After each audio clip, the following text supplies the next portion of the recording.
भारतीय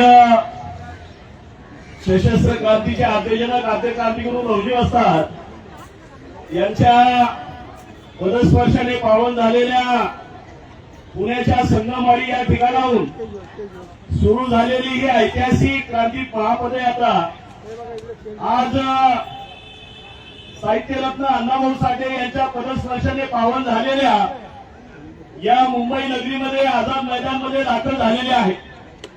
आदरणीय सचिन भाऊ यांच्या नेतृत्वाखाली आदरणीय अमित भाऊ असतील, सर्व मान्यवर, विविध संघटनाचे सर्व पदाधिकारी या सर्वांच्या मार्गदर्शनातून आज ही पदयात्रा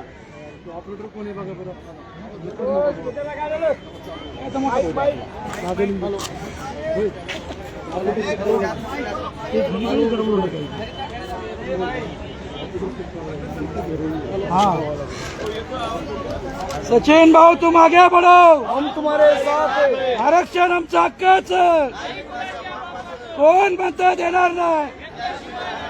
गोरखे साहब तुम आगे बढ़ो, हम तुम्हारे साथ हैं। विष्णु भाऊ तुम आगे बढ़ो।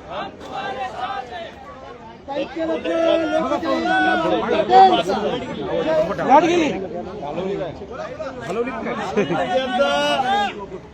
ऐतिहासिक अशी ही पदयात्रा आज या ठिकाणी पोहोचलेली आहे। प्रथमतः मी सर्व तमाम महाराष्ट्र राज्यातील माझ्या कुळातील सर्व माता भगिनी यांचं या ठिकाणी आभार व्यक्त करेन की खऱ्या अर्थाने आता मातंग समाजाचा नव्याने इतिहास लिहिण्याचं काम तुम्ही करत आहात। निश्चित या ठिकाणी संपूर्ण राज्यभरातून प्रचंड संख्येने माझा समाज या ठिकाणी उपस्थित आहे। गेल्या अनेक वर्षापासून सातत्यानं या ठिकाणी रस्त्यावरची लढाई लढत असताना दुर्दैवाने सभागृहामध्ये बोलणारं आमचं नेतृत्व नव्हतं।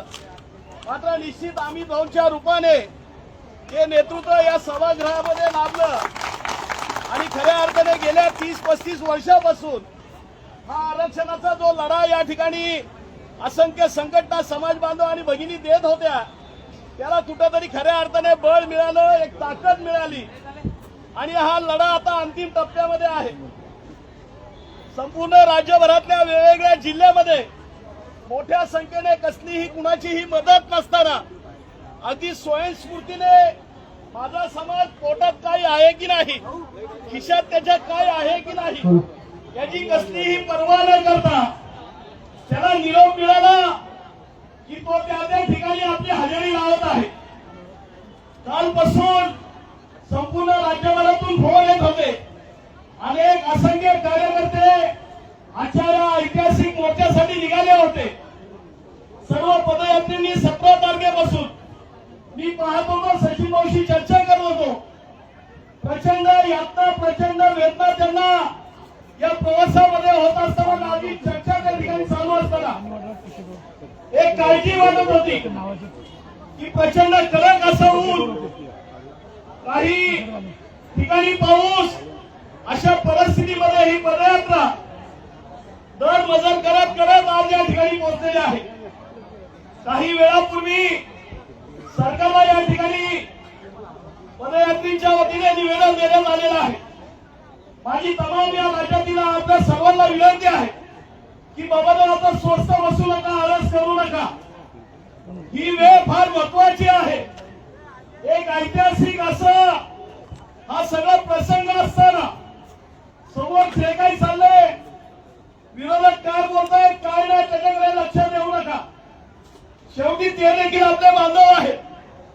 आम्ही ज्यावेळी सुरुवात केली होती, नोकरीचा राजीनामा देऊन ज्यावेळेस या आरक्षणाचा केवळ प्रश्न घेऊन बाहेर पडलो होतो, मी अनेक वेळा अनेक ठिकाणी सांगितलंय की मी कुणाचा राजकीय स्पर्धक नाही, मी कुणाबरोबर या ठिकाणी राजकारणात येणार नाही किंवा कुणाच्या विरोधात उभं राहणार नाही, मरेपर्यंत निवडणुका लढवणार नाही, कुठलं महामंडळ किंवा काही घेणार नाही ना, मी सामाजिक कुठल्या पदाधिकाऱ्याच्या कार्यकर्त्याच्या या ठिकाणी स्पर्धेमध्ये आहे।